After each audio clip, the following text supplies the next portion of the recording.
Welcome to episode 138 of the Furlo Bros Tech Podcast. Today is May the 18th, 2014. I'm Matthew Dean Furlo, and this is my fellow maker and brother, James Furlo.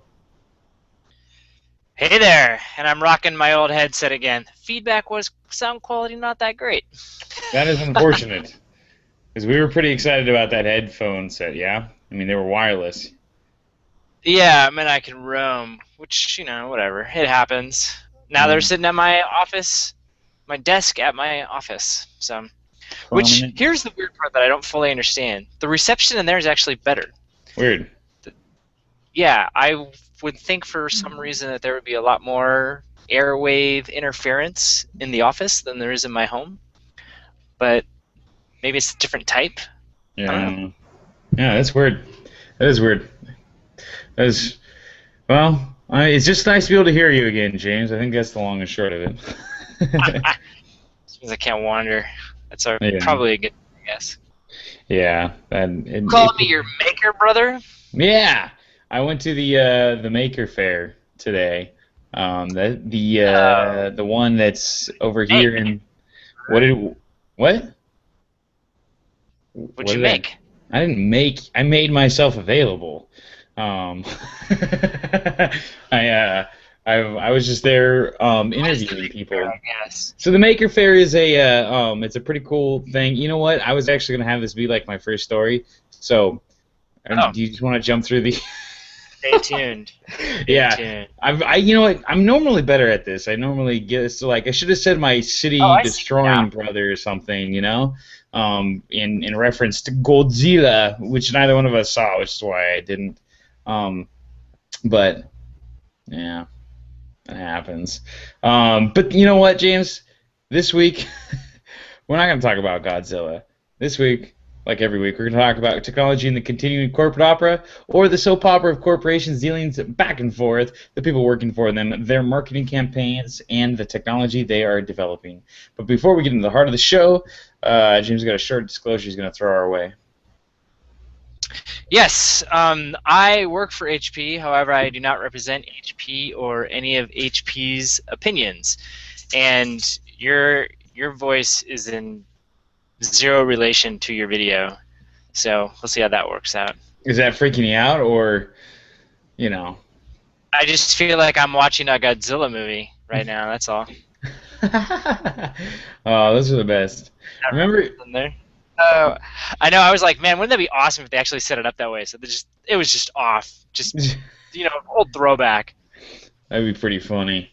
That's part of like the old Jackie Chan movies, man. Those were like, that was clutch. That was an important element of the completely out of sync stuff. Now that he actually like speaks English, even though he doesn't understand a word of it, it's not nearly as much fun. That's freaky to think about. He just memorizes the sounds. He doesn't actually speak English. Wait, what are we talking about? Jackie Chan. Oh, really? Yeah. Or at least that's what he claims in Chinese. Yeah. Oh yeah, they say it's pretty funny when you're on set with him because he'll like deliver this line and it's all comedic and funny and it's like really well delivered and you're like, "Nice job, Jackie Chan," and he's like, "What? What did you say?" Oh man, so we do also. Did you give your disclosure? I did. I disclosed that I work for HP but don't represent HP or any of its opinions. Good. All right. Yeah, that is what I mean. So, the other thing that you think this is gonna be fun. All right. Wait, what did you say? What did I say? Wait, did you say that already? Oh baby. I will take partial responsibility for this. I'm a little bit tired. It was a graduation weekend for a few of my friends, and so I had a couple of semi-late nights. And then in early mornings, that's the killer. Late nights aren't so bad as long as they're not coupled with early mornings, but they were.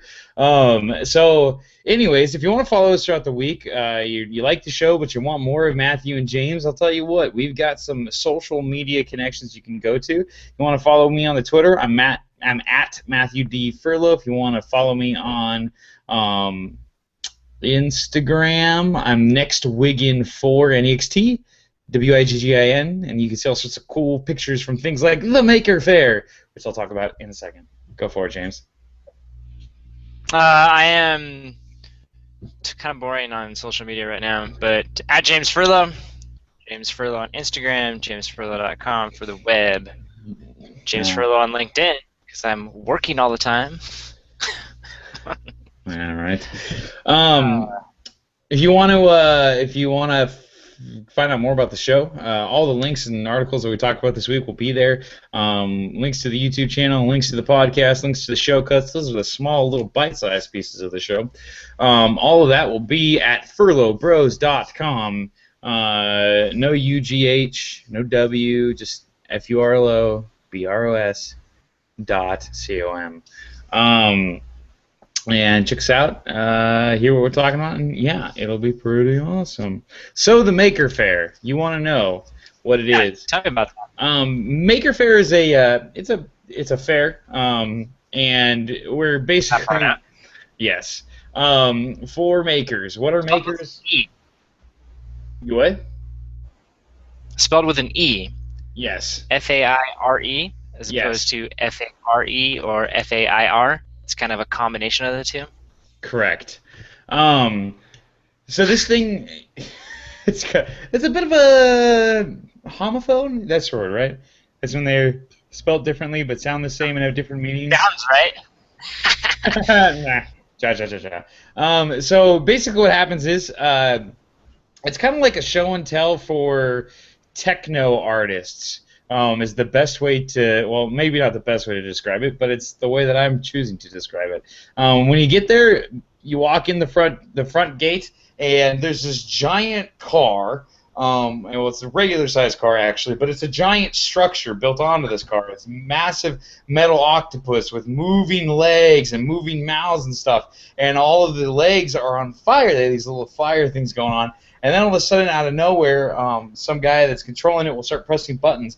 I'll start shooting out jets of fire in sync to music that's going on, and whoa, yeah, it's really cool. You're like, what is this? And then as you move around the fair, there's all these different stations all over the place and different products.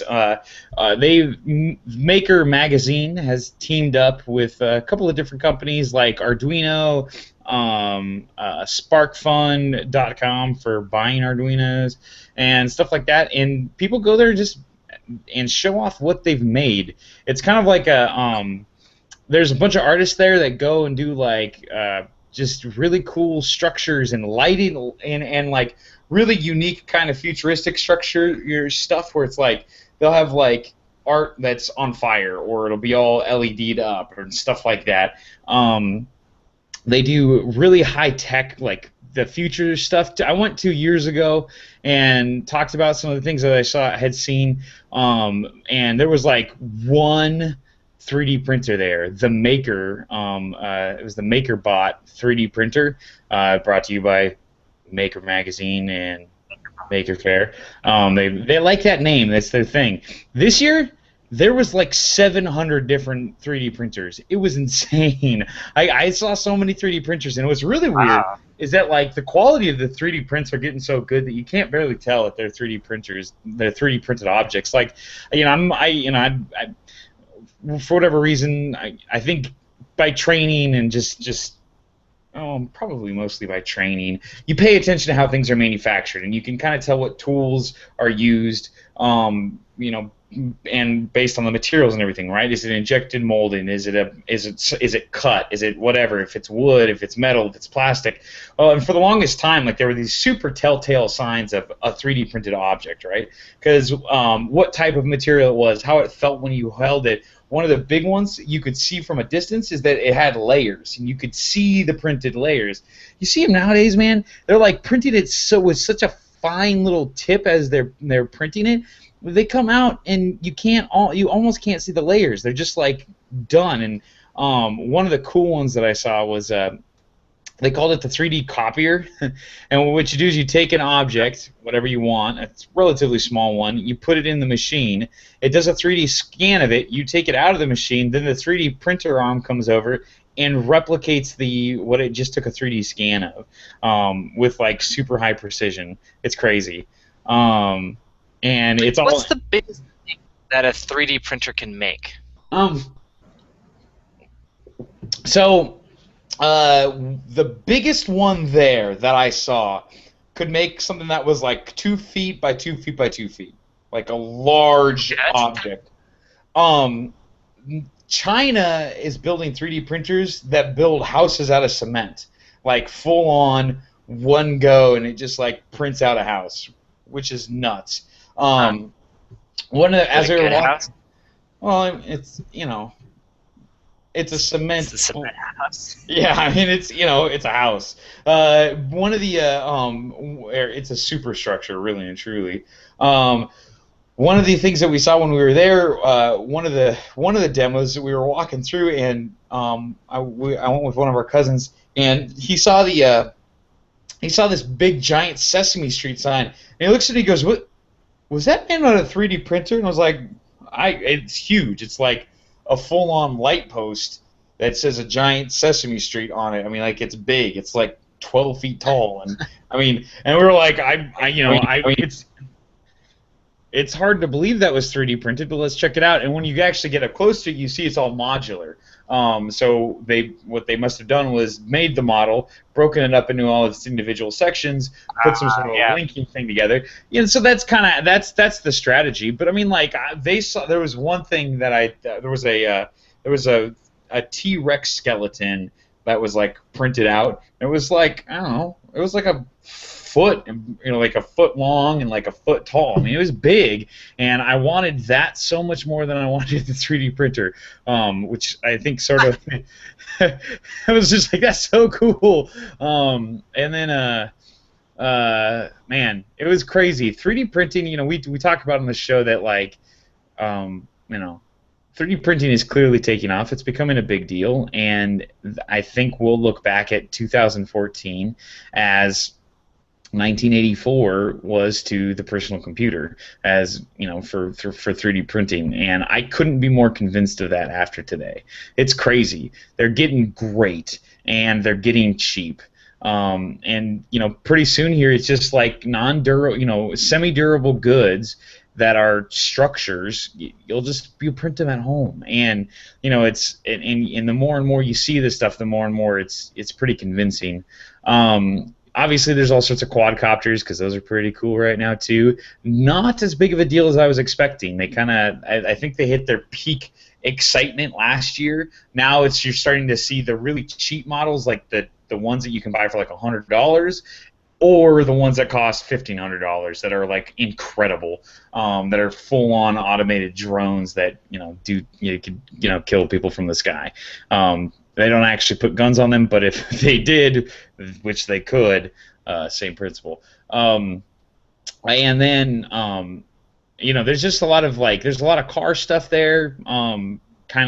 Just future, people that are building like electric cars that are designed for like personal use and like homemade electric cars and stuff, which are pretty cool. There was just man. Yeah, they do a lot of like live performances too. And one of the arc reactor, arc something, whatever. It's these guys. They have these like two 15-foot tall Tesla coils on stage, and they play rock and roll music with their Tesla coils, which is pretty awesome. And the one thing that I like really wish they would have done is I wish they would have played like the Black Keys or the White Stripes or something that was just like some really great guitar rock and roll, whereas it kind of went with like the nerdy like theme songs to like science fiction TV shows, or the Empire March from Star Wars, which are good and they're cool on the Tesla coil, but I feel like there's actually like you could have just some great rock and roll, and they don't do that. I don't get that. I don't know why you shy away from that when you have giant Tesla coils on stage. But whatever. And it was fun. It was very cool. Um, yeah, and then but the big one, Here the for? one. That's like what? You what? How long were you there for? I got there at 11 o'clock in the morning and left at 5. Okay, that's a full day. Yeah, Cool. yeah. It sounds like you Um, saw a lot. That's yeah. My favorite one though, and I actually think I asked him if we could interview him, and he said yes because I think it's so cool. Basically, what it is it's a router, kind of turned into a hand router turned into a CNC machine. So, in the principle of a hand router, like it's basically just got a bit that spins around, right? And normally you'd hold onto it and you'd move it around and you'd make shapes with it, or you'd have some sort of a guide and you would do stuff with it. Well, the problem is that when you're using the hand router, if you're not perfect, and especially if you're doing it freehand, you can't do anything right. You can't make straight cuts. You can't make you can't. It's a difficult tool to use, and this is really driving him nuts. And he's a computer science guy, and he says, if a computer were doing this, doing the finesse work, I'm sure you could get it really really accurate. He goes, so why not let's just have a computer do it? And so basically what they did was they took this hand router and they built a jig around it where it's actually controlled within like an inch area by two servos, and so there's like it does high finesse stuff. And then what you do is you have these cameras that actually like track that help do the position tracking. And what it allows you to do is you start the router and a pattern comes up and there's a little screen and you can see the pattern. And what you're supposed to do is there's a circle with a crosshair in it and then this like moving dot. And so what you're supposed to do is you're supposed to move the crosshair along the pattern, just kind of in that general area, and then the dot will trace the pattern. And what that dot is the router bit. And so all you're doing the major work as you're moving it around, and then it's doing the minor corrections in order to make sure that you get it perfect on the pattern. And what it ends up being is a handheld CNC machine, and it is incredible. I mean, it's like one of those innovations where you just kind of look at it and you go, I can't believe nobody's thought of that before.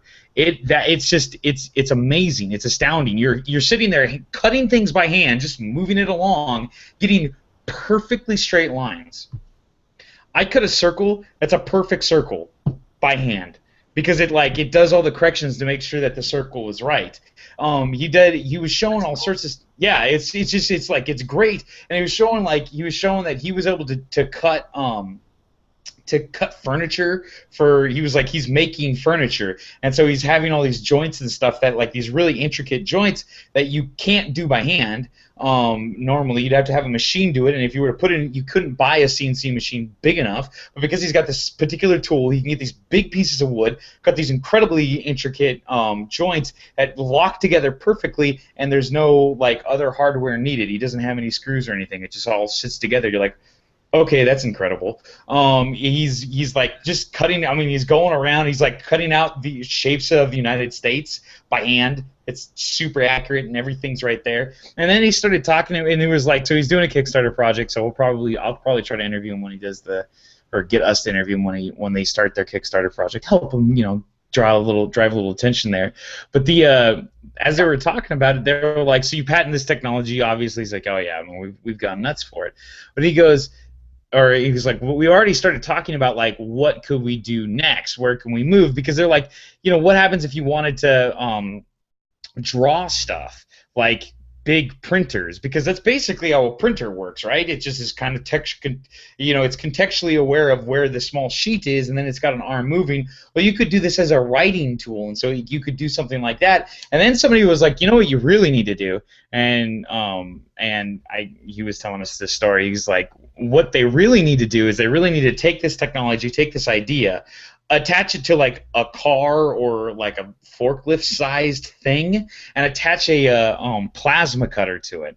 Because when they build battleships and, well, ships in general, generally what they want to do is they want to cut these massive panels that are super intricate so that they all fit together, and you want to do it in one giant sheet. And what they end up having to do is they end up having to take these huge pieces of metal, move them into these like warehouse-sized CNC machines, and then have them cut there and then move them back to the where they're going to assemble them, and it's just huge work. But if you could make this whole thing mobile, all of a sudden you can do that anywhere in the world, and you're just like, this is awesome. This is so cool, because all he's done, really and truly, the only difference in, it's a difference in degrees and a difference in kind. The incredible thing that he's done is he said computers are now small enough and smart enough where we can do this in a handheld way. We can take all the technology, these large computers that used to be required to make CNC machines, and we can now fit them into these like tiny little packages, these tiny little servos, and do essentially the same thing, but in a handheld manner. And it's, oh my gosh, it was so cool. It was the coolest thing I've ever seen. And I got to use one, which was great. So, oh man, it was I don't know, it was really, really fun. I'm super impressed, and that's the reason why I go to those things, because every once in a while you see something like that and you're like, yep, that's the future. That's where we're going. I get it now. And somebody else had a brilliant idea. I wish I had, but I didn't. That was really fun. It was very cool. Very cool. But, Sweet. That sounds like it was fun. yeah. Wish I could have gone, but alas, I don't live there.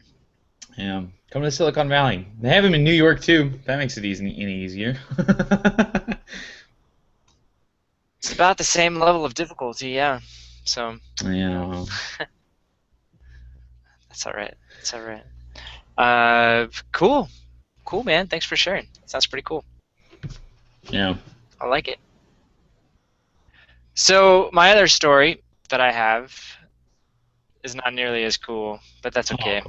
It's Twitter related. There's a new trend, a new horrible trend that is happening, but I'm also going to tell you about a solution to it. So there you go. A new thing, it's called the tweet storm. Ever heard of it? I have not heard of it. So it kind of started by Mark Andreessen, who is a VC investor, and essentially he has stopped blogging altogether and only does Twitter, because that's where his audience is and that's where people follow him. And so what he started doing, you're gonna cringe when you hear this, is he starts out a tweet with like a 1 dash, okay? And in it, he'll make a statement or ask some sort of provocative question. I'm trying to think here if I can get one. Yeah, I don't know. I don't. But he'll usually start with, like I said, something, and then what happens is he tweets like almost instantly later, 2 dash another thought, 3 dash another thought, 4 dash another thought.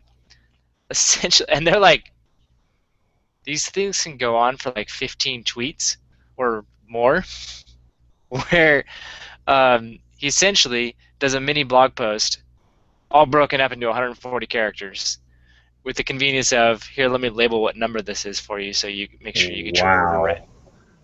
And they're like, it's within a minute, all these things will get fired off. That's why, like, it's the tweet storm. Wow. So he's just basically, oh my gosh. So he's got to be writing this all into something and then having it automatically tweet them all off for him.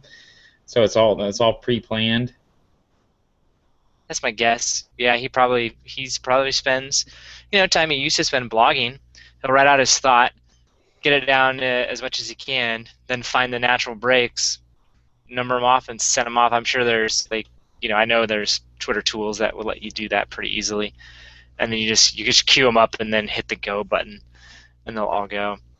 But what's interesting about it is, A, it's a new use case for Twitter. or a new use of it, I guess. Yeah. But what's fascinating is, his thing. He's like, yeah, I used to have a blog. I would spend all this time writing it, and then once it was written, I would tweet it once, the article title, and then the link to it, and hopefully you caught it. you Right. know, and furthermore, you need to get out of Twitter, which you were already in, and go visit that link and then come back. And he was just like, in the world that we live in today, that was not good enough. He's like, I already had it. He goes, I had a ton of followers, and this was a way that it made sense that you would actually see it and it would stand out, because all of a sudden you'd have this block from him instead of just one in the sea of tweets. It would be a block, and it was all of his thoughts. And he goes, and furthermore, that's where the conversations would happen, and you could see replies and stuff that people thought as he was working down. I don't how that would end for me, James. That would end with me not following him. So that's the one of the things that Twitter's also came up with, is that they recognize that there might be people who you are following them for social reasons, but you may not care about what they have to say.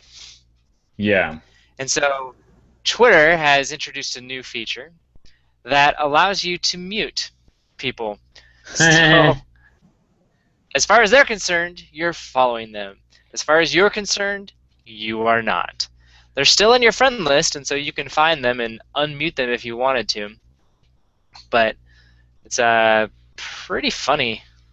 So so it's kind of they've always kind of been on the one-way follow, but now it's oh yeah, I'm following you totally. Oh, I just didn't see that tweet. Sorry. Wow. But pretty interesting. I think that part of that too is just Twitter's recognition that people's main timelines are out of control, which I know mine are. I totally go out of lists, and that's kind of annoying. I wish I could set the default view to be like, just show me my list. Right. I don't actually. You don't want the fire because Yeah, exactly. I mean, if I get a notification, okay, I'll go look at that, and then that'll kind of I'll be done with that. Because there's some that I have notifications for, and then if I'm just killing time or if I'm looking for something specific, then I actually go over to Flipboard, because it does a much better job of splitting out my list for me, and I'll flip through them and do that. But yeah, this tweet storm, kind of a crazy concept, something a VC would think about. It's kind of like, on the surface, how do I say it? It makes a ton of sense for him, and he should definitely do it. There's a lot of benefits to him. But like you were saying, if you're not into it and that's not what you expected, horrible. Yeah. Except at the same time, it's like I have a hard time with Twitter because I don't know. I have a hard. I mean, it's funny. I give my Twitter handle every week, and I probably only tweet 3-4 times a month. Which I realize doesn't earn me very many followers. But it's like, at this point, I'm kind of on the pictures bandwagon. Which BT Dubs, our cousin and I took videos of the flaming octopus thing, and he showed me the video that he took on his iPhone 5S, and I took mine on my iPhone 5. Not only did he take his in 120 frames per second, so that he was able to do the slow-mo for the big finale where all the jets fire at once. He did it all slow motion, which is incredible. But just the regular speed on his phone with his camera looked better. Just looked better. I looked at the two. His looked good. Mine didn't look good by comparison. I couldn't believe it. That was like the first time that I've like really been disappointed with my iPhone 5's camera. And I'll tell you what, man. I want an iPhone 6 so bad I can't stand it. All of a sudden, I'm all like, oh, cameras. That all goes to so I tend to use Instagram more because I post a picture to Instagram and then it goes to Facebook and I get all my likes and it makes me feel good about myself and social edification. Blah blah blah blah. But at the same time, Twitter's kind of cool. A lot of people have a lot of success on Twitter, and to be a successful internet personality, you kind of have to be good at Twitter. And so I read an interesting article this week that I think is going to change how I do it, and I got to remind myself to practice this. But they're basically like they asked the question: is it possible to statistically look at tweets and determine what makes a good tweet? What makes a tweet that's retweeted and liked more than other tweets? And so they looked at high-profile people who tweeted about a subject where it's a shared subject, similar time frame, and there was a couple other like things that they looked at, but were different tweets. What they were trying to look for were cases where tweets were basically the same thing, the same topic, from the same person at the same time, that sort of an idea, but worded differently. And just ask the question, which one does better based on that? And they were able to find some pretty interesting correlations where they were able to say, from a statistical perspective, if you posted two tweets, they could kind of predict which one was going to do better by a small margin, or by like 33%, which is can be huge if you've got a big enough audience.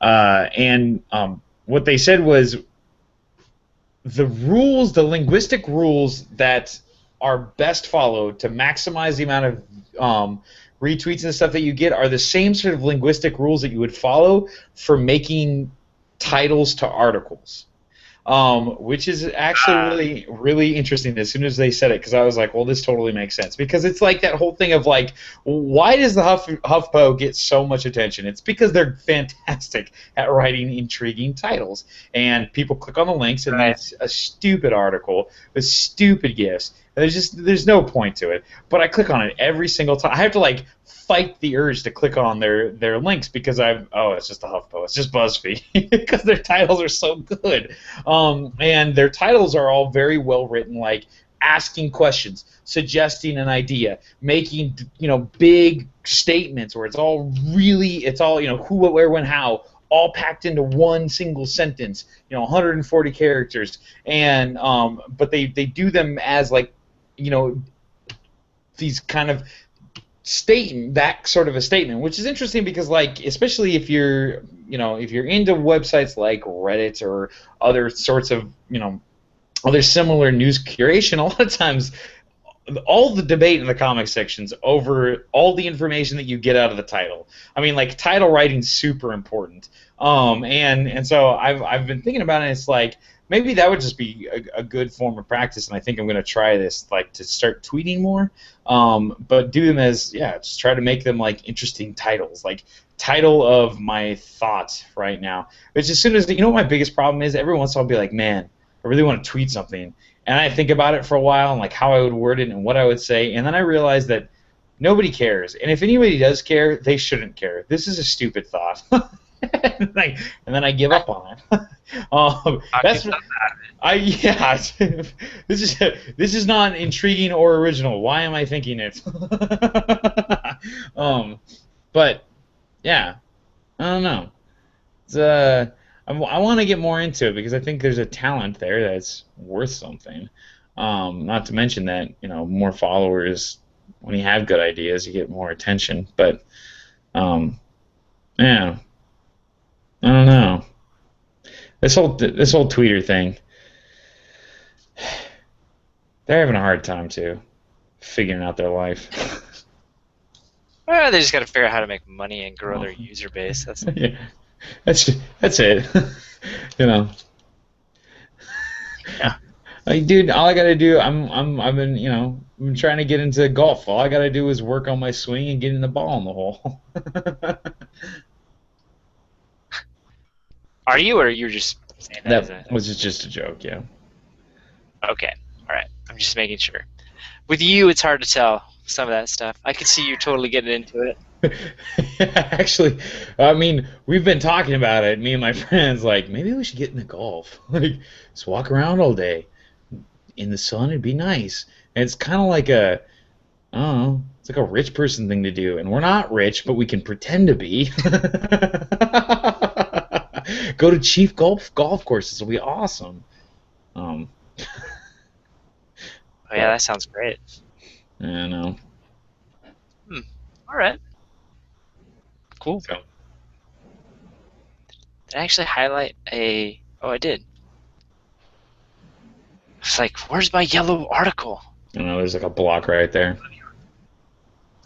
Yeah. Friday apparently was the day for good articles. I know. For good news. Which is okay. So Wired did have this article, speaking of which, on Friday. Oh, I should probably take some notes on what we talked about. That was talking about cheap smartphones. And, it's funny. Part of this was relevant, and I'm going to go back because I'm a broken record, to me looking at the Republic Wireless phones, which, by the way, total side note, let's go down this path. So AT&T bought Cricket. Yes. Finally, like 2 weeks ago. And this week, they have finally merged their AIO service with Cricket. And so now, instead of being on the Sprint network, Cricket is now on AT&T's network.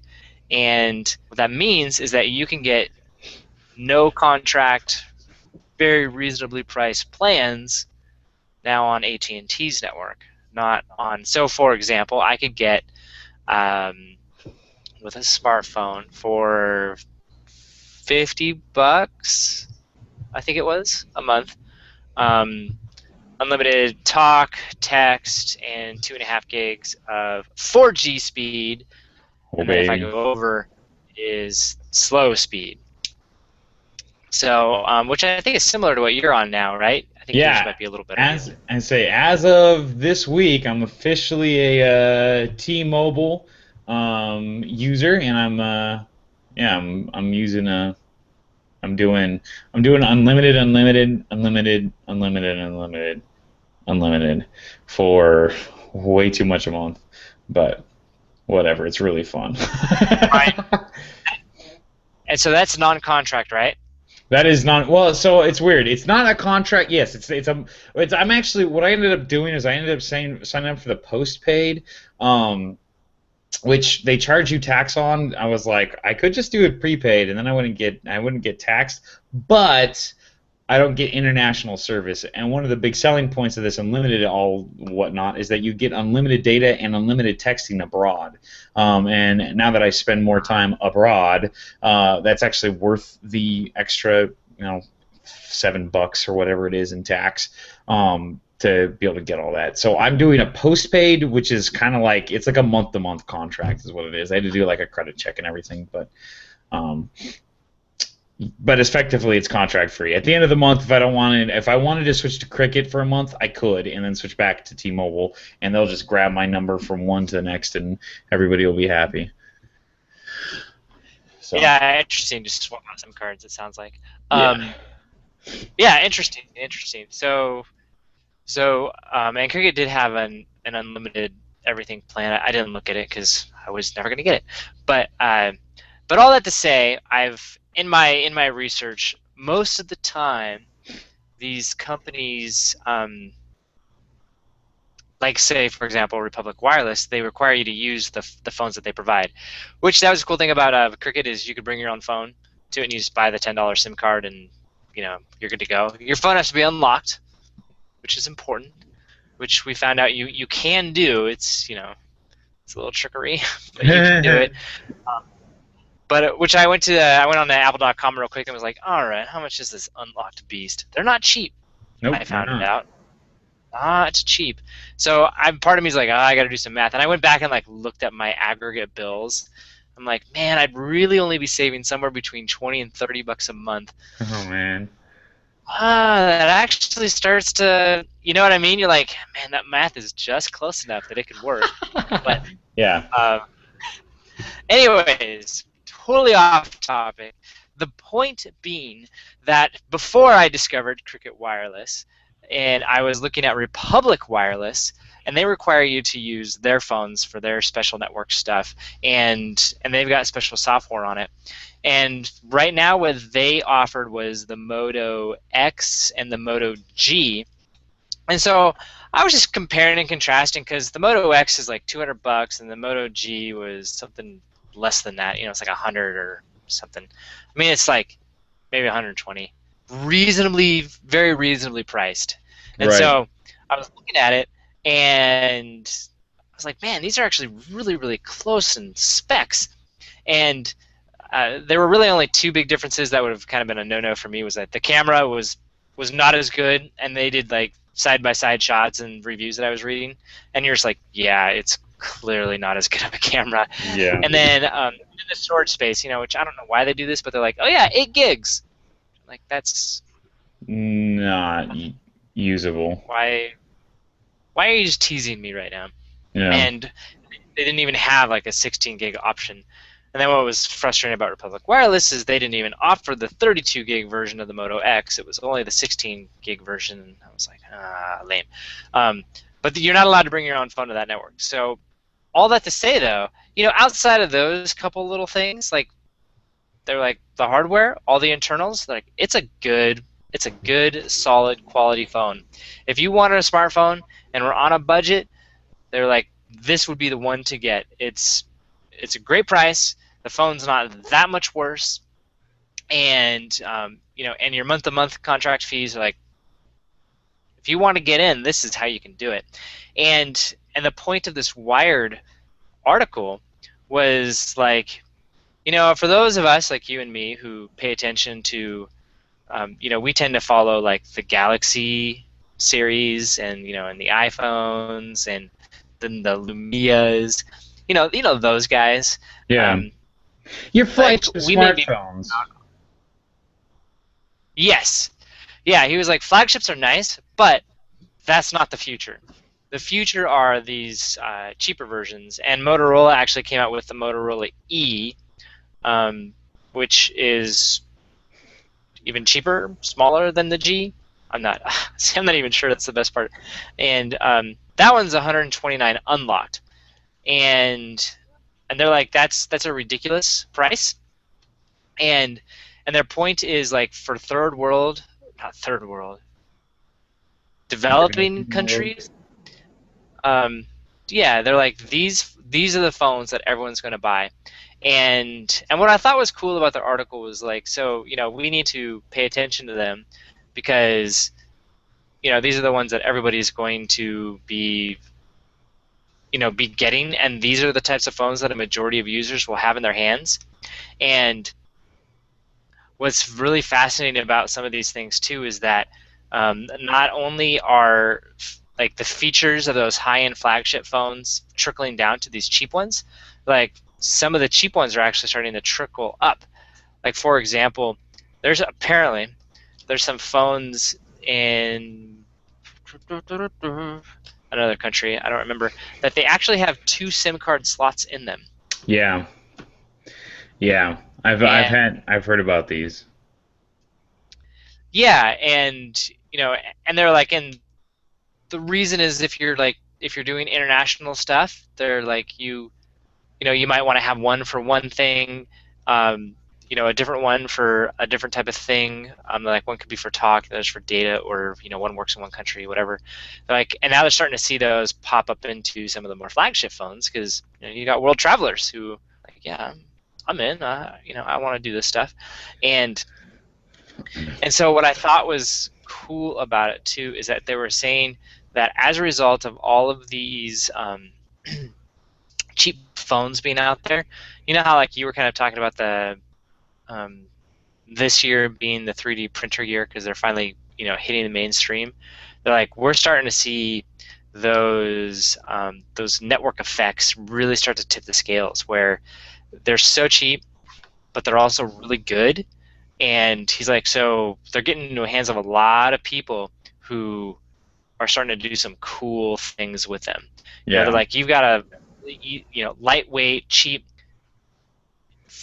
camera and image editing, video and video editing tool, and and so much more.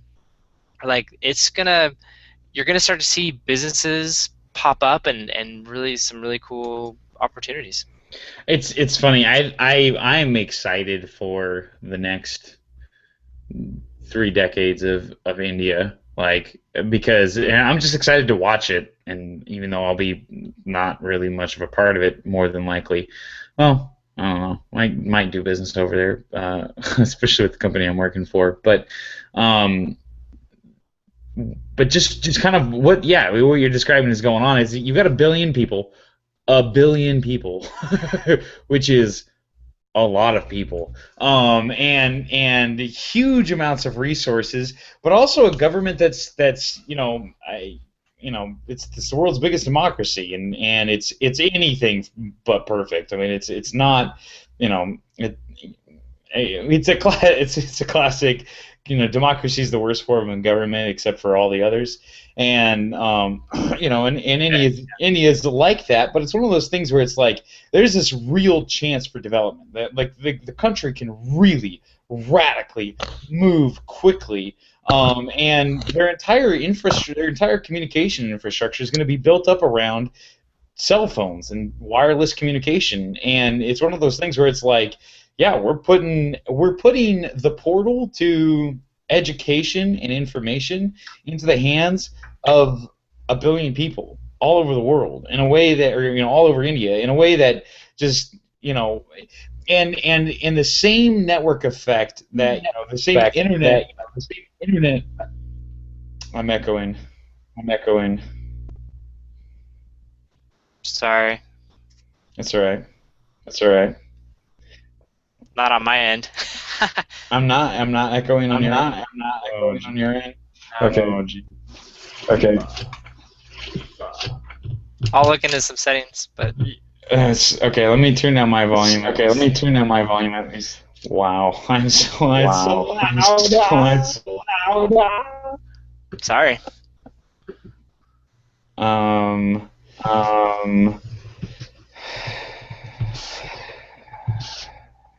Sorry, you're just gonna have to give me a second on this.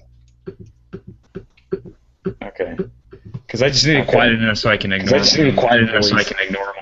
So, anyways, what I'm really excited to see going on in India is just the idea that you've got you've got a people in you've got the same people in America. We see this like Nebraska, who never doesn't have access to big computer facilities and stuff. All of a sudden, has the internet, and he can do all the same stuff. Used to have to be like a location. Used to have to be like a location to have the education and the technology. You're saying, and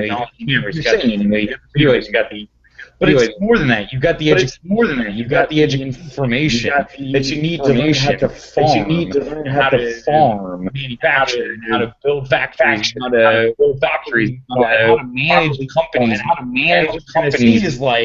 the thing is like this weird leapfrogging effect where they're going to skip what were traditionally necessary like parts of there was this like. Always thought first you do agriculture better, and then you start to your specialization in nouns, and then the first manufacturing is textiles, and you do that. But it's like if you've already got the information, jump past that. And I don't know. I think you're going to see. Economies develop in ways that literally were unimaginable before. It's going to be just exciting from a geopolitical perspective that's like actually has freedom of the press, has freedom of the press, has economic freedoms. Unlike China, huge populations, and technology. I don't know. It's exciting. I think it's going to be exciting watching it, and they're going to be a fun business partner. but. Yeah, I would totally agree with that. Yeah, I agree. Yes, I like when you agree. Yeah, I don't know what else to say other than let's get there. It'll be cool. I will continue to buy nice phones because that's how I am. But uh, I'll be looking for cheap. I want a cheap monthly plan. Man, now I'm thinking about whatever. We won't go down that path again. I can do math on my own. Fair I enough. love it though. I'll leave my mom and sister holding the bag on AT&T. We'll see how that goes.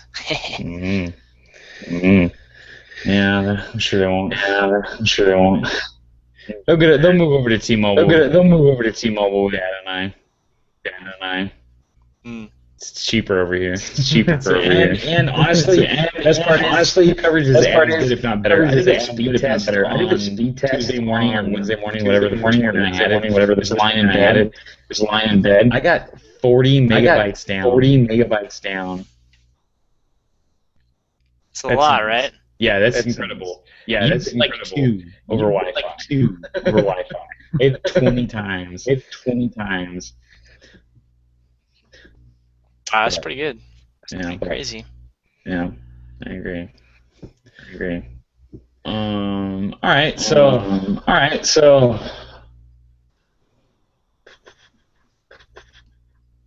I got 2 articles and I'm gonna. Yeah, make it happen, dude.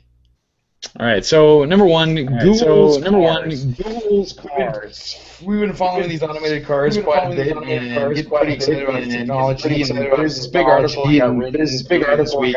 Basically, say it's not as cool as it sounds. Don't get so excited. And I think what it really does is it just complicated. I know, right? Basically, what happened was got to do like the actual test drive with the Google guys, did the whole thing, and did an interview and asked them how the technology works. And this is the first time they're kind of coming out and saying exactly what they're doing. And what it comes down to is they actually went out and drove around, or the Google team drives around Mountain View specifically, where they do most of their automated driving stuff, and they take super high resolution videos of and data collection of all the maps. And he basically said that like what they've done is they've created these maps of the streets that are accurate to a scale that is just ridiculous. We think of Apple or we think of Google's Maps as a very accurate digital, representation where everything's, within a foot or two of where it's supposed to be. Whereas the maps that the Google cars, the self-driving cars are using, they have information of curb heights, elevation. They have where intersections work. They have like within inches. I mean, they're just super accurate maps. And what they talk about all the scanners and sensors and everything that they have, and the LiDAR stuff. Basically, what they said was what they're doing is they have this map that the car already knows where everything is, where the driving signs are. They've gone through and they've programmed things that like contextual things that aren't even really that easy to understand, like that you can't just pick up from driving, like implied speed limits is one of the things that they talk about, and they go through and map that all out. And then as they're driving along, all the LiDAR is doing and all the different sensors that they have built into it is they're picking up all this extra data, different cars on the roads, bikers, different stuff like that, and it's meshing the two things together. It's taking the data that it already has, the things that it already knows, and it's comparing that to the new information, and then it's making decisions based off of that. And that's kind of how they're able to get through things like, cones getting in the way and different cars on the road and stuff. And basically, like, with this so it's not doing all of this on the fly, is what you're saying. There's a huge database that is actually powering this entire thing. Right. And he was talking about how there's a couple of different examples of this, and one of the big ones is if you walk into the Apple Store.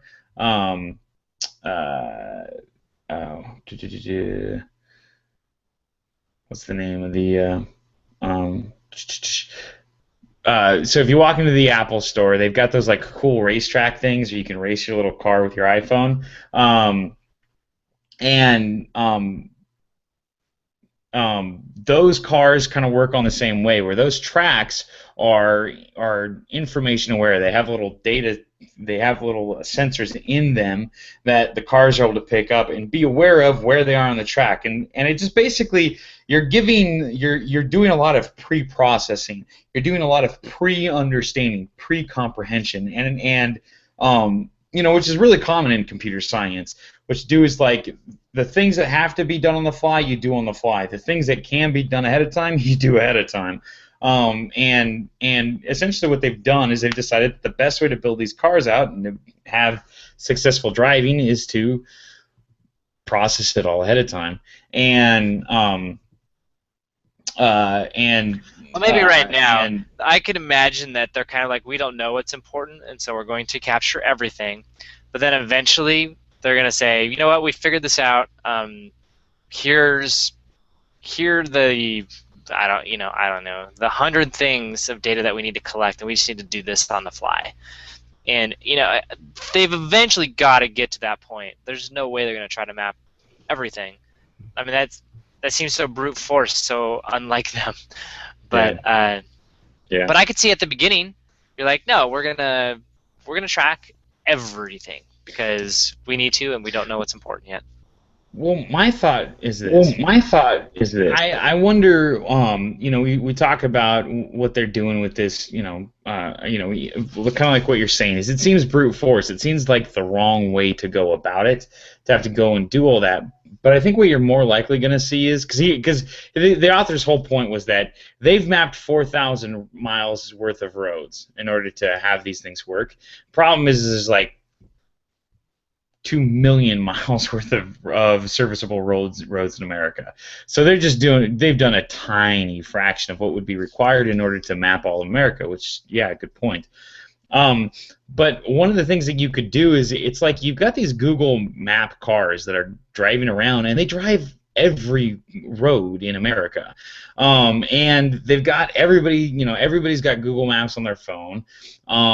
If they're building these systems out to begin with, they can send them out. And I think what you're going to have happen is Google is right now, they're doing these super high detail maps of all the roads, like you said, and they're collecting everything.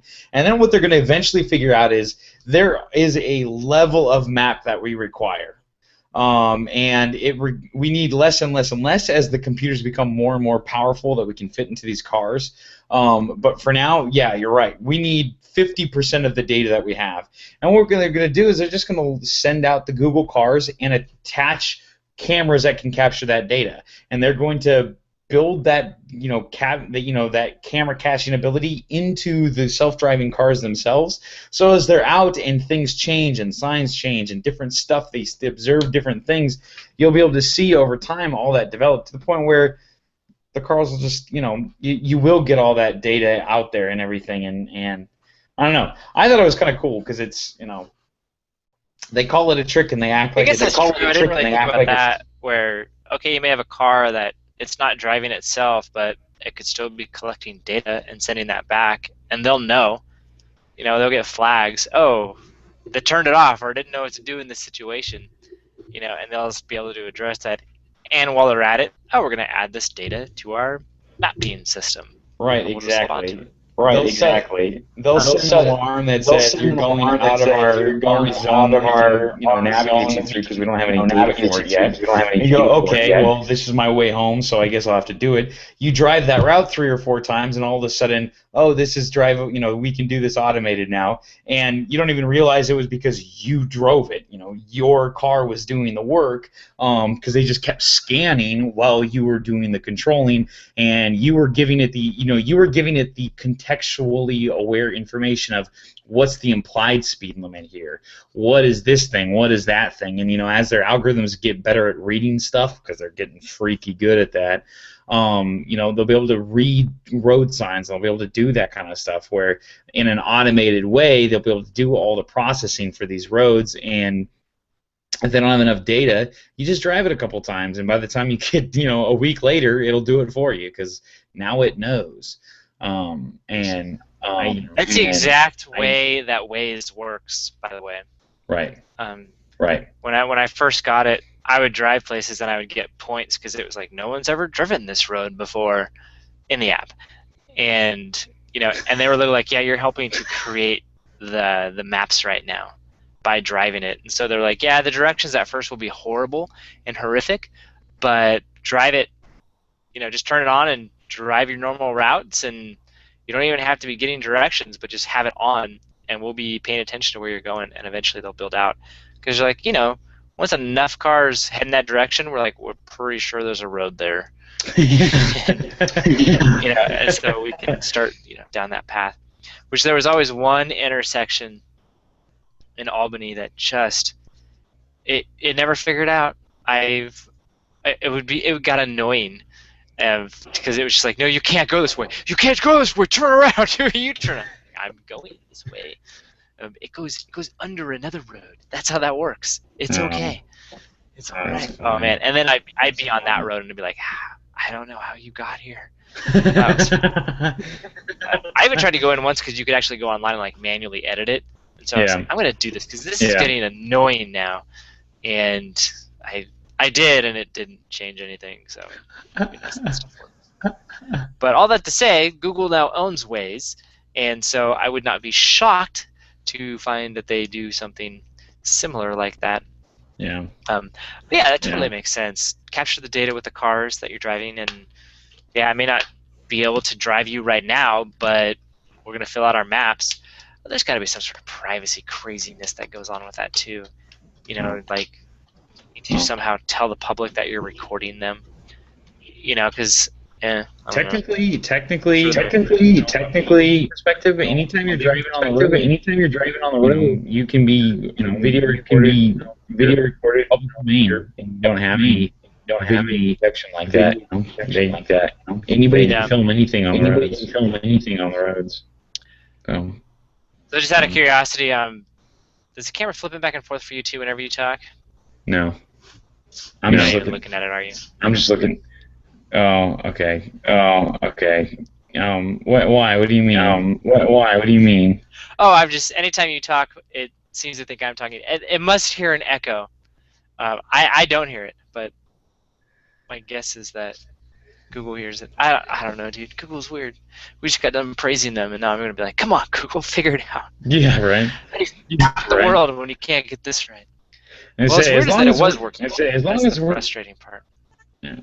As long as we're not recording it, that's an influence. Because you're doing the local. I'll tell you in about an hour if that's the case. But I don't think so. Yeah, because I'm telling you, if there's an echo, it's going to be unlistenable because I'm having a hard time. You keep muting and I really appreciate it because it's nuts. It's so loud. I'm so loud. It's okay. It's all right. Go ahead. Move on to your other one. Okay, so this is kind of I don't even know what to make of this because it just sort of happened and nobody. So Apple and Google decided to drop all their lawsuits this week on Friday. They're just like, we're not gonna do this anymore. So it's got to be getting paid money somewhere, right? Yeah. Yeah, they came to an agreement and they said they're going to now spend their time trying to reform patent law stuff. And you're like, okay, that's cool.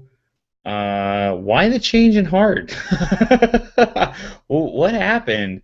And I'm hoping somebody writes an article later this week that kind of explains it because even the my go-tos, I was really excited to read Mac Daily News's take on it because they are, ridiculous and completely biased and openly, but they usually, which is okay. But they usually, yeah. But they oftentimes take such a cynical view of things that they come up with good points. And I was expecting something from them, and basically they linked the article with no take, no opinion, which I was like, whoa. You guys don't have an opinion on this? This is you've been venting about, the patent stuff and thinking it's ridiculous that, Samsung's able to steal all of our stuff forever, and now all of a sudden you're cool with it, or you're not even going to comment. which I think is just indicative of how upset they actually are. Um, they don't even know what to make of it. They don't even know what to make of it. Yeah, well, I think everyone's in that boat. They're like, what does this even mean? Yeah. Really? Yeah. I think I don't know. Maybe it's Apple and Samsung got after it. They each spent millions of dollars just to exchange a couple $1 million in hands, and the lawyers walked away the winners. And I've got to imagine that they were like, you know what, this is not working. There's a better way. Yeah. They're smart people. They get it. Like, it was a complete distraction. So that's my guess. Yeah. That it's funny that tensions between Apple and Google are cooling too. Maybe the Apple's like, all right, we get it. You guys are big. You're not going anywhere. Can't stop you. Might as well pretend like we're friends with you, like we did with Microsoft. Yeah. Yeah. Please keep making software for us. Right. Yeah. Especially now that Google owns Waze, I'm sure there's been a couple of moves where really, really good friends and what's it called? That one company that does thermostats, Nest, like good friends are getting swayed over to Google, and they're realizing that they got to play ball, they got to play nice, and I think that's the big thing to me. Just looking at the settlements and how the settlements keep getting smaller and smaller, and Apple's not getting anything, because what they really wanted was they wanted people to not be able to use their stuff. They didn't want settlements at all, and then the settlements come back and they cost more than they were worth in the end, and they're just like, whatever. I got to believe that that's gonna, when people finally start talking what was the motivator behind it. I agree. I think that's what you'll find out is they just decided it wasn't worth enough. And I mean, and it's one of those things where it's like, did you see what Xiaomi did this week? No, I did not. Oh my goodness! Were they again? My goodness! They make phones and iPads They made this. They made a tablet. They announced a tablet this week, and they called it the. Yes, I did see that. It's like the mini pad or something like that. Yeah, exactly. The M pad, I think is what they called it. Yeah. I did see that. You're just like, right. You didn't copy them. Not at all. Yeah, there's like the exact same ratio, the exact same bevel styles, even the interface is the exact same stuff. I mean, it's just China being China. Like, this is classic Chinese manufacturing, where they're just like shameless copying. Like Samsung, it was pretty slavish, but like, you're like, come on, Samsung, you're better than this. You can come up with your own interface, and they eventually did, right? And moved it away from an iPad-like interface. The Chinese sometimes they're just like no, your way works best, so we're gonna do it your way. You can't do that. Oh yeah, yes, you can. Stop us. If all they do is sell in China, they'll sell to 1.3 billion people, and they'll only make $1 bazillion. So, what's the harm in trying? It's ridiculous. They're so, and I think that's where Apple's at. It's like the gig is up. The jig is up. You can't play this battle. It was okay to go after Samsung and indirectly Google, because there was a chance that maybe you could do enough damage to Samsung that you could curb them. But now that everybody's copying Apple and it's just full on, there's got to be a different way. And I mean, it's just ridiculous. It's pretty, man. It's funny. I feel bad for Apple. I really do.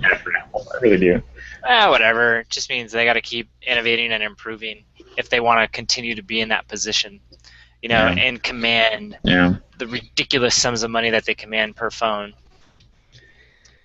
Yeah, and they do. I will gladly pay, because at least right now it is, in my humble opinion, better than the competition. Yeah. Though I do kind of look over.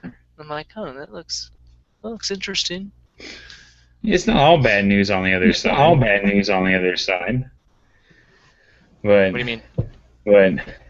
No, I mean like there's some nice No, I mean like there's Android some phones. nice That's Android phones. Oh, That's, right. Okay. they're not iPhones, I would but they're they're agree. not not they're not iPhones, bad. but they're not bad. I would agree wholeheartedly with that. So I wanted to give us a So music I update wanted this to give week us a because there was some cool music technology that came out and um, new All products. right, let's hear Number it. number one, this is awesome. The Monster CEO, he had some things to say about Beats, which if you're not familiar with the history of the company, originally Jimmy Iovine and Mr. Dre uh, got together and with Monster and to come up with Beats Audio, and Monster did the manufacturing for Beats originally, and so they did the first round of stuff. Eventually, they partnered with HTC, or I guess yeah, there's a purchase. Somehow they moved from Monster doing the manufacturing to HTC. And so the Monster CEO got interviewed about his opinions, and he said, "We are very excited for our friends at Beats to have achieved such an incredible valuation for the company Monster started." We said in a statement sent to trusted reviews. Nice. Well, you know what? It's not just about starting it, is it? Yeah, exactly. For the exactly. first Bitter that 5 years people until let it. 2013, Monster was Beats, having developed, engineered, and distributed all of the Beats products, Lee has said. We wish we could have partnered with companies like Apple and enjoyed some of the fruits of our labor, but our license with Beats ended with the purchase of Beats by HTC. He added, Monster, by contract, had to turn over all of the IP and manufacturing in 2013. However, the reported Apple acquisition reflects on the potential valuation of Monster, as we have developed many new and advanced products that are appearing on the market now. This guy is so upset. He's so angry. He's Oh kind my of a god. sore loser there, isn't Oh he? my gosh. Yeah, Yeah. you know what? I don't blame him. It's a little bit of Schadenfreude because it's Monster cables. They're notorious for overcharging and for ridiculousness and being terrible. But in general, I feel for the guy. He basically yeah, they got out of the business and or they weren't good enough or whatever, and he missed a $3.2 billion evaluation. That's rough. I feel bad for the guy. I feel bad for the guy. That's tough, you know? No. A That's couple of right. backhanded compliments. I'll let it Oh, slide. yeah. I'll let it. It's good drama is all. So Monster's gonna still do what they do. I love that though. We've come up with some great technology. We keep doing that. In other music news, I'm a huge fan of the whole silent disco thing, and there's a new product out that's designed I to remember that. really. Um, uh, there's a new product that's designed to kind of facilitate that in a bigger way. The Warehouse Arc is a pair of headphones. They work with Wi-Fi and a cool app, so you can share music, so y'all can be listening to the music at the same time from one iPhone, and you can do other sorts of social music stuff. But for those of you who don't know what the silent disco is, it was this really cool thing I did a couple years back now, where basically is a DJ playing music over a short range FM transmitter, and then we all had headphones that were tuned to that station, and so we could all listen to this be in this rave thing, but we're in the middle of this big music festival, and our music wasn't interfering with everybody else's. We had headphones on so we can hear them. So it's you're this big dance club type setting, but it's silent. They called it a silent disco, and it was really cool. And I want more of it. Sounds cool. Or it doesn't sound cool. I don't know. Dun dun dun dun dun dun. It's one of those. That's one of those philosophical. But it's it's a cool product. It's just wicked expensive, so that's no fun. It's like $200 for one of these headphones, which actually isn't ridiculous for a headphone, but I'm just not getting one yet. But I'll keep my eye on the prize, because if it does get to the point where they're more affordable in a few years, I definitely want to get on that movement. And then the last one, Jawbone. I'm a big fan of the Jawbones. They came out with a software update to the Jawbone Mini, which makes them even more compelling. Once again, making them more social. Basically, what you're able to do is you're able to pair multiple minis together with multiple iPhones. What that allows you to do, if you've ever used like a Jawbone or any one of these like little stereo things, usually it's like one iPhone connected at a time. So you have to do the pairing. Every time. Yeah, it's kind of annoying. You can't just switch easily. You can't be like one guy's playing a song and then the next guy's playing a song the next time. The next second. And it's just not easy to do, which doesn't make any sense, because all these Bluetooth antennas are designed to be able to pair to multiple things that you're able to do these mesh networking type things where you're all kind of cross communicating. And so finally they updated it where you can do that, which is really cool. And then the other thing is you can also have them the minis sync with other minis. So that one iPhone can now get like stereo sound with up to like three devices, or three stereos, which is pretty cool. So just the future of wireless sound is getting all wicked awesome. So cool, just very cool. I liked it. Yeah, I've got a JBL little speaker thing that I really like, and yeah, we do got to do the pairing thing back and forth, but they're cool. I like them. Very useful. So what are we doing over at So you want to know what isn't the future? Yeah, yes. I'm getting there. Okay. I was just silenced for dramatic effect. Man, my memory's getting low. So you want to know what isn't the future? Yes. Set that up again. Yes. The Kinect, apparently. I like this title. It's Microsoft Disconnects. Hilarious. So apparently Microsoft will soon be selling a $400 version of the Xbox One without Kinect. Really? Really? Yeah, and you'll be able to. You won't need an Xbox Gold Live or Live Gold or something like that account to watch Netflix, Hulu, YouTube, a few other channels, some of the more popular ones, and essentially, they were saying that price was the problem, and because it was $100 more than PlayStation 4s, and the PlayStation was selling like crazy, and Microsoft's not quite as much, and so they decided to suck it up and roll back a feature to get the price down, and they were just like, and in parentheses it says, getting rid of an unpopular peripheral has got to hurt less than Sony having to ditch backward compatibility to get PlayStation 3's price to a palatable level. Right. So, right. So so I don't know. I don't know what to feel about that. I did like this commentary here that we'll link to. He's like, the problem that Microsoft has run into is like they're in this middle of like, I don't know. Because the reviews have been the games aren't fantastic, and they kind of bet it all on being a media company with this new interface that, kind of connects everything together, or that drives all of it. Like, and it just didn't take off. They went away from gaming, and turns out people still want to game. Now they're like, what are they going to do with developers? Because they were told that the Xbox One is going to ship with the Kinect, and now it's not.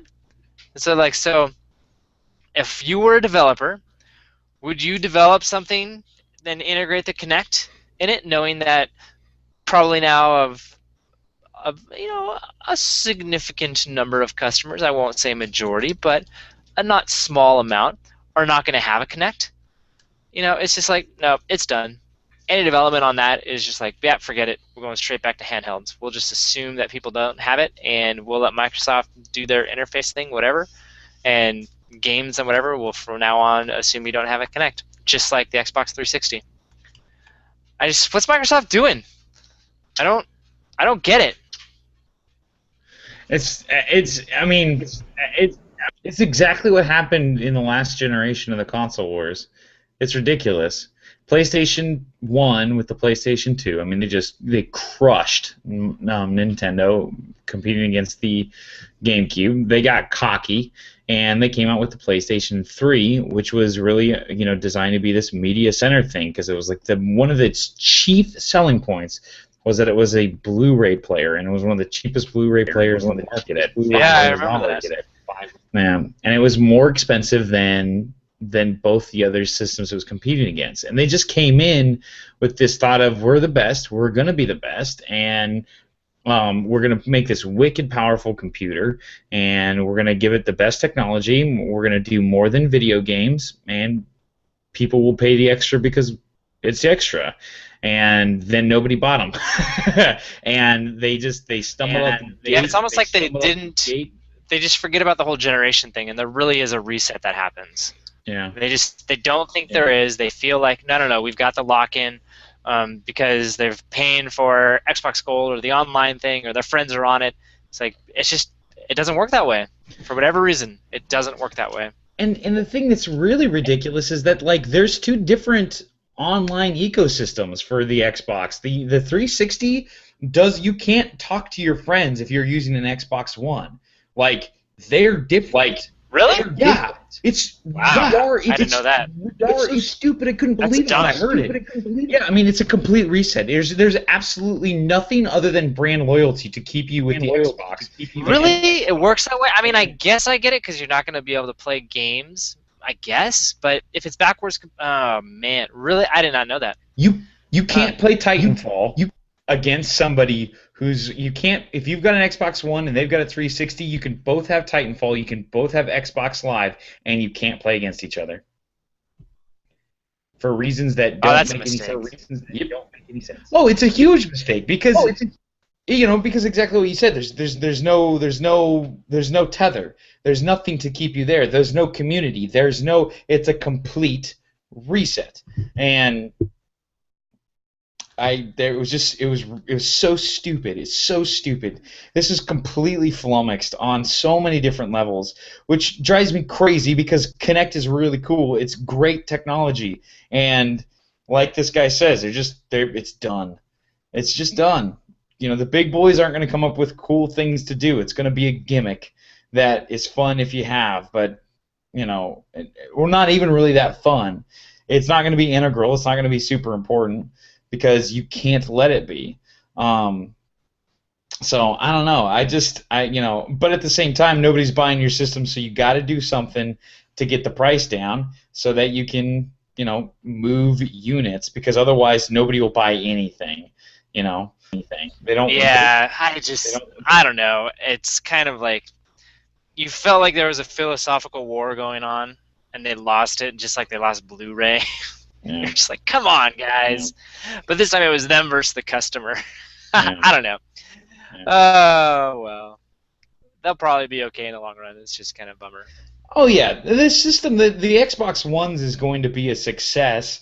It's just there were things that they were doing that were really pushing boundaries that required them to be really smart, and they weren't really smart about it, and they made some bad bets, and so the things they were kind of going out on a limb and required them to, the whole chicken and the egg question here, they basically, they've completely given up on that, and which is unfortunate. It's unfortunate because I think, it's one, the Kinect is one of the areas where Microsoft is really innovating and new technology and new stuff with, depth map scanning. You see all sorts of cool demos all the time with it. And and combine that with the other VR stuff that people were doing. It was really cool. It had a real potential, and they shot it in the foot. So I do think that there's going to be kind of a draft where people will buy Xboxes, and then they'll realize that there's a real advantage to have a Kinect, and so they'll get the Kinect later. So I don't think it'll be a complete loss, but I think it'll be enough to change what developers are doing. And that's unfortunate. But yeah, I totally agree. No. Speaking of gaming technology and moving the conversation forward. The lead Google Glass electrical engineer has decided to leave that project. He doesn't think it's cool enough, and he's decided to go work for Facebook, specifically the Oculus VR division of Facebook. So the question is that because Google Glass might be in trouble, or because Oculus VR is that awesome? I think a little bit of column A, a little bit of column B. I think Oculus VR is more in tune with what he wants to do, and it's got. I think what you're seeing is an unannounced shift in Google's attitude towards Google Glass. Classic Google. I think he sees writing on the wall that nobody else can see, because two things have happened with Google Glass that are really don't bode well for it. Number one, there is huge, there's a real undercurrent of people not liking it. Just people not. There was a bunch of people at the Maker Faire today that had them, and everybody thought it was like nobody thought it was that cool. It was just sort of, oh, it's there. Maybe you noticed and pointed it out, but it wasn't a big deal. But within San Francisco, man, like there's an article every other week about somebody got in a fight because they brought a Google Glass into a bar and they didn't, and the people in the bar were like, get that out of here. We don't want that, kind of the whole techno file thing, just people not liking it. That's kind of been going on, and there's an undercurrent of that. But at the same time, Interesting. Yeah, Google just announced earlier this week that they did they ended the invite only beta, and then they did that one day where anybody could buy it thing, and now it's just on sale. Anybody can buy it anytime for $1,500. Yeah, I don't understand. I thought that was a developer preview. They were going to come out with a consumer version at a more competitive price point. Turns out they're not, which is probably what you're going to get to in a little bit here. I was going to say, I think what's going on is I think Google is deciding that this didn't work, that they ran an experiment like they do so often. They put a ton of money, technology, and their arm behind it to try to get people excited about it. It's not taking. They're not able to get the price down, and they're having a real cultural problem with it. And I think you're going to see Glass go away, and I think this guy realized it. I think he's incredibly smart, and now that Oculus has a ton of money because they're owned by Facebook, and they've got the financial weight to be able to afford somebody who was the lead electrical engineer for Google Glass, they're able to hire him and give him all the cool perks of working for Facebook and financial perks, and they've got a lot more headroom. There's a lot more excitement about it, and I think he won. And yeah, they jumped ship. I do think it's interesting at the same time. They replaced him like the next day, which is something that Google is showing that they're good at, and Apple, it's really, really hurting Apple. Just sort of find somebody good and replace important execs quickly. And they've tried that, and they've had some, sometimes you just got to try people out, and if it doesn't work, okay, we'll move on.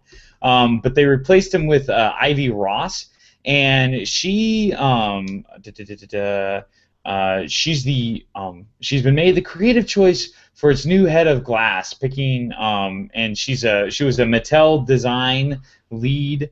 And then she also did jewelry stuff. So it looks like they're definitely they're picking somebody who is really more of a fashion forward type person, which I think is interesting because they're acknowledging the fact that kind of the Johnny Ives thing of this is going to be on your face, so it better be beautiful. And they've made that acknowledgement, but also at the same time, it's definitely going to be a luxury good. It's going to be expensive. I don't think they've given up on it by any means. What do you think?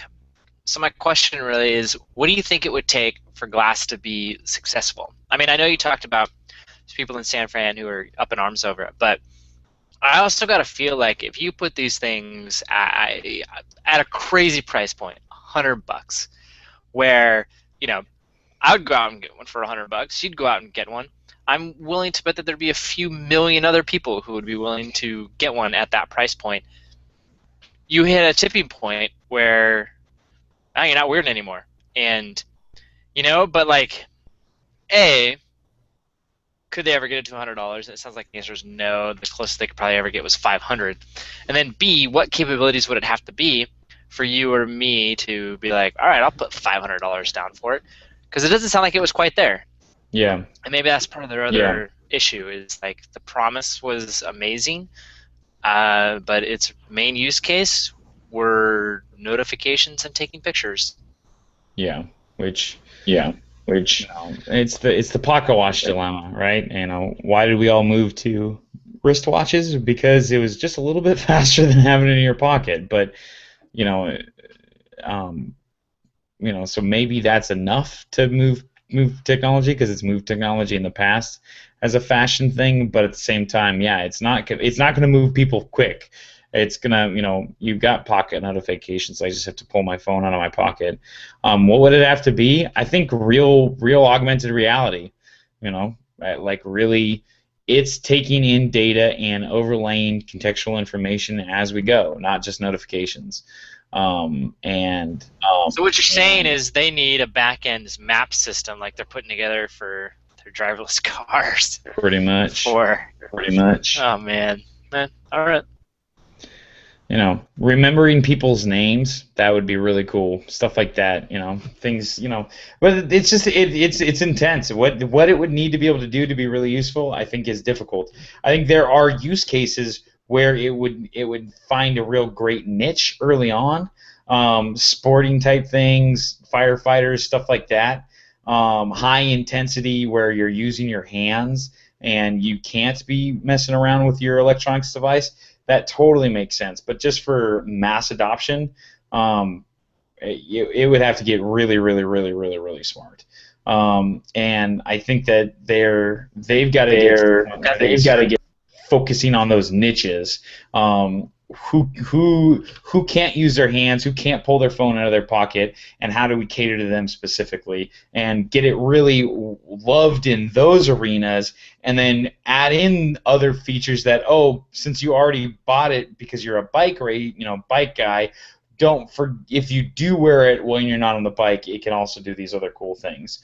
And that's what a lot of the other VR guys and AR guys are doing, where they're really focusing on some sort of a niche application, and they're getting a lot more love from those communities.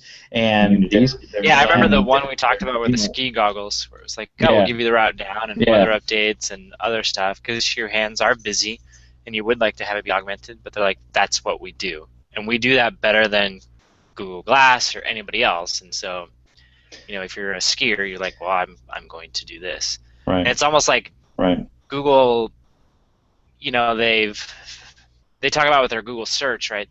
We want one killer search engine. We're not going to do the verticals. We're not going to specialize. We're going to boil the ocean. And they figured out how to do that, which is crazy.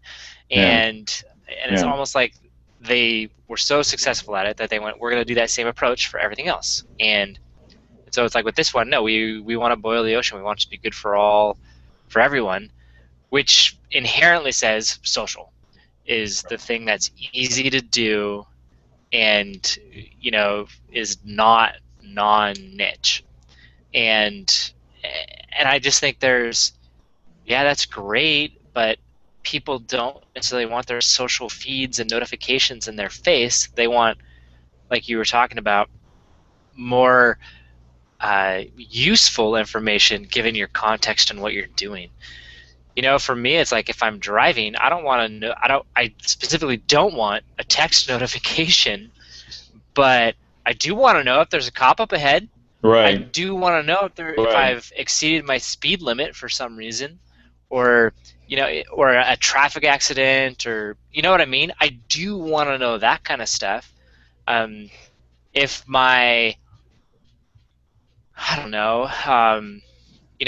if Google knows, because it's got my calendar, that I've got a meeting coming up and it's raining outside, I do want to, hey, don't forget to grab your umbrella or a rain jacket. that kind of notification, yeah, that'd be very helpful. But it just doesn't do that. It lets me know someone tweeted. Right. Which, I don't know, that is limited use, and it gets annoying really fast.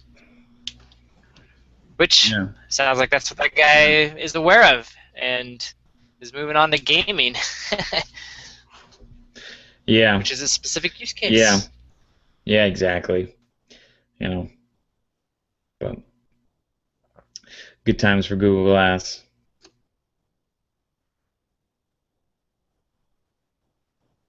You're muted.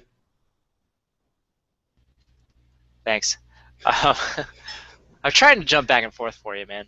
I appreciate it. So I appreciate it. Another company that doesn't have much of a future, unfortunately, is Breeze. We talked about them a few weeks back. They were that company that allowed you to rent a car to then use on Uber to give people rides, so you didn't actually have to own a car anymore. You could just rent from them, who they were leasing the cars from some other anonymous person, and it was like an insurance nightmare. Right. Does that sound familiar? Yeah. Right. Yeah, it turns out Uber didn't like that very much, and so they are deactivating those cars if they find out that they're a Breeze car. And so, like, yep, not going to let you guys do your thing. So Breeze could try the cat and mouse thing, but yeah, it doesn't sound like that's going to work out for them. So, good try, guys. Good try. Yeah, Uber's got enough political, PR and just legal nightmares going on right now. I don't blame them for saying, you know what, we're not going to stick our hand into this rat's nest as well. We're just gonna. It might be something where they're like, this one. Hey, Breeze, come talk to us, and if we can find a solution that'll work, sure, we'll enact you. But Breeze tried the seek forgiveness instead of ask permission strategy, and they got denied, and so that's a change of strategy, right? If you're Breeze, you go, okay, we'll try to get permission, we'll try to make this work, otherwise we'll move on to something else. But yeah, anyways, just a quick update. Right. That idea's done. It was as crazy as we thought it was. Oh man. Okay, so speaking of cars, yeah, this is it. Bring us home. And future of the driving. Driving is finally ready to go.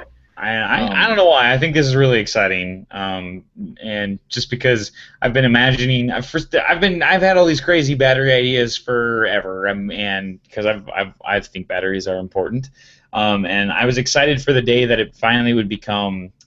Batteries technology would become good enough where you get into racing, and finally it's happening. In 2002 they really started to work towards it, doing public demos and stuff. But it looks like 2 years later, there are a number of Formula E electric cars that are ready to start racing, and where is it going to be doing? I can't remember. But whatever, it's not important. Basically, yes, it's gonna be a really quiet race, right? What? It's gonna be a really quiet race. Yes, presumably. Yes, right. Presumably. Hear the whooshing. It won't be quite as exciting as from a sound perspective as traditional racing with their cool sounding motors and whatnot. But yeah, it'll be different. It'll be a unique experience. I don't watch a lot of racing, but I do watch some. As a mechanical engineer, I think it's important to enjoy the motorsports. But this one, I don't know, it's really cool, really exciting, and I'm hoping to see it. And it just bodes well for the whole industry in general, because a lot of your big innovations in power and performance over the last decades start with these really expensive motorsports stuff, where they try out new transmissions, they try out new motors, they try out new this, they try out new that, and they push technology in a and then that slowly cycles down to your high-end performance cars, that are street legal, and then that slowly trickles down to to the mass public, and then after like 30 years, some cool new piece of technology that was in your Formula One, NASCAR type settings, they're finally in your 10-year-old Honda Civics, and you're just like, wow, that's cool. Like, it's an important step in the development and just continued building of electric vehicles. It's a lot like when NASA does stuff. They spend all this time and money developing things in order to go to the moon. They develop Velcro, or they develop batteries, for example, lithium-ion batteries. And that stuff is designed for a specific use case that's not really useful to anybody else. But in that process, they develop technology that then finds its way into a use case for everybody else. So, no, it's exciting. I look forward to watching it. I look forward to watching it. That is cool. Are they actually faster than normal Formula cars, or like, do they perform better, or have they? You know what I mean? That's always the talk about, like with the Tesla vehicles. But like, man, they just got some get up and go. They just take off because they can be smart and whatever. There's no gears. Blah blah blah. Oh, is that? This article doesn't say. This article doesn't say. I probably will. I'll get back to you on that. I'll get back to you on that. If you watch, they'll talk about it during. Yeah. A pre-show or during it or something. Huh. Cool. Show. I like it, man. That was cool. Well, we made a good show this evening. I think is how I would close that out. Yeah. You're welcome, man. I try these things. Yeah. Sorry about the echo. We'll have to. I don't know what we'll do. But hope it doesn't happen next week. But that's okay, everybody. Cool. Good show. Everybody, thank you for joining us. We'll talk next week. I am James Furlo. My brother and maker is Matthew Furlo, and so we will talk next time.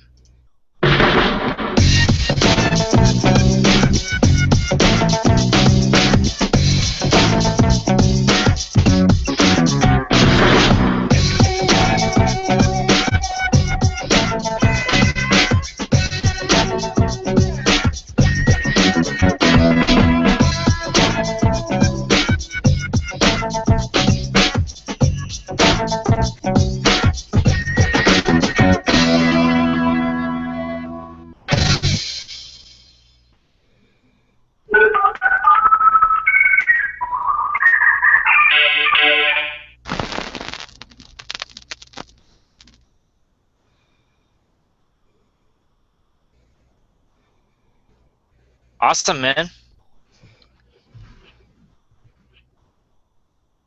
Talk to you later. All right, man. Talk to you later.